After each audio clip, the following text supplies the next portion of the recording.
I believe that we must see an end to this conflict in our lifetimes. And with women leading the way, it can be done. I woke up in the middle of the night, and like many of us insomniacs, I turned on my computer. And on the home page of the New York Times was a story about the Imjin River, which is a river that runs through the heart of the Korean Peninsula. It was during the rainy season, and the river was flooding. And North Korea allegedly lifted the dam without informing South Korea. And several people, including a father and a son, were swept away and drowned. The two leaders at the time were Kim Jong-il in the north and Lee Myung-bak. I just couldn't understand how that lack of communication was still killing people's lives. And I decided to go back to sleep. And that's when I had the most incredible dream.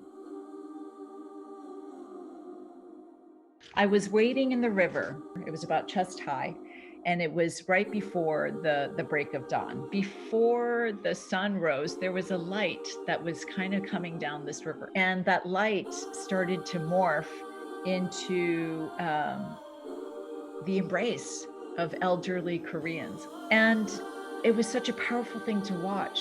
I decided to continue wading up the river. I wanted to know where that light was coming from.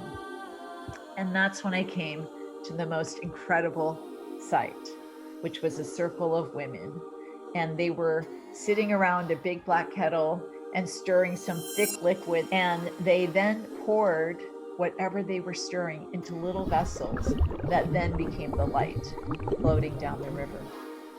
And it was at that moment I woke up and I said, I know who will end the war. Women will end the Korean War. So this is the story of Women Cross DMZ. It's a transnational feminist movement that we've helped build and to mobilize women for peace in Korea.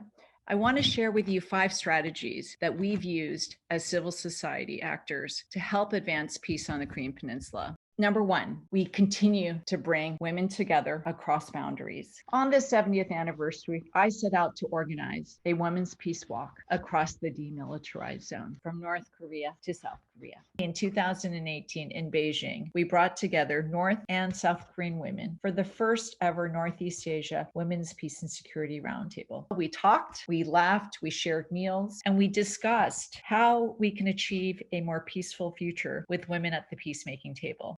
Number 2, we launched a global campaign.